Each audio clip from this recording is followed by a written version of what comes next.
भारत आज़ादी का 75वां उत्सव मनाने जा रहा है। इस उत्सव को आज़ादी का अमृत महोत्सव कहा गया है। सरकार ने हर घर तिरंगा लगाए जाने का आह्वान किया है। इस अभियान के अंतर्गत प्रधानमंत्री नरेंद्र मोदी जी ने 13 से 15 अगस्त को हर घर झंडा लगाए जाने का आग्रह किया है। मेरे प्यारे देशवासियों, आजादी के अमृत महोत्सव के तहत 13 से 15 अगस्त तक एक स्पेशल मूवमेंट हर घर तिरंगा का आयोजन किया जा रहा है। इस मूवमेंट का हिस्सा बनकर 13 से 15 अगस्त तक आप अपने घर पर तिरंगा जरूर फहराएं या उसे अपने घर पर लगाएं। तिरंगा हमें जोड़ता है, हमें देश के लिए कुछ करने के लिए प्रेरित करता है। केंद्र सरकार ने इस अभियान के अंतर्गत लगभग 20 करोड़ घरों में राष्ट्रीय ध्वज फहराए जाने का लक्ष्य रखा है। Confederation of all India traders यानी CIAD के मुताबिक भारत में लगभग 4 करोड़ झंडे ही उपलब्ध हैं, यानी बाकी के झंडों की उपलब्धता राज्य सरकार एवं केंद्र सरकार को पूर्ण करवाकर बिक्री हेतु उपलब्ध करवानी होगी। केंद्र सरकार के मुताबिक झंडे 3 साइजों में उपलब्ध होंगे और तीनों की कीमत भी अलग अलग होगी।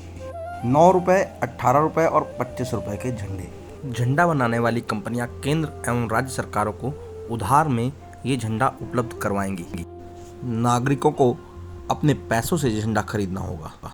राष्ट्रीय ध्वज डाकघरों में भी बिक्री हेतु उपलब्ध रहेगा। केंद्र सरकार का लक्ष्य 20 करोड़ घरों में झंडा फहराने का है। यदि झंडे की कीमत 10 रुपए भी औसतन हो तो इस अभियान में 200 करोड़ रुपए खर्च होंगे। जाहिर है इतने बड़े पैमाने पर झंडा कोई एक बिजनेसमैन नहीं बना रहा होगा। इसमें कई स्वयं सहायता समूह, छोटे एवं मध्यम उद्योग से जुड़े व्यापारी एवं व्यापारी समूहों को झंडा उपलब्ध करवाने के लिए कहा गया है। इस अभियान के लिए सरकार ने इंडियन फ्लैग कोड में भी बदलाव किए हैं। तो आइए जानते हैं आखिर इंडियन फ्लैग कोड है क्या। इंडियन फ्लैग कोड 2002 के मुताबिक राष्ट्रीय ध्वज केवल हाथ से बुने हुए या हाथ से बुने हुए कपड़ों की सामग्री से ही बनाया जा सकता है। ऐसे में कम समय में ज्यादा संख्या में झंडे बनाना आसान काम नहीं है।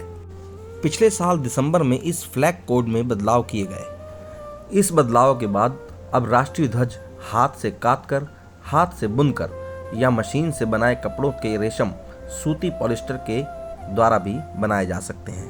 तो आइए हम सब मिलकर अपने घर की शोभा, देश की आन बान शान के प्रतीक तिरंगे झंडे को लगाकर बढ़ाते हैं और आज़ादी के इस अमृत उत्सव को यादगार बनाते हैं। राष्ट्रवाद के इस एपिसोड में बस इतना ही।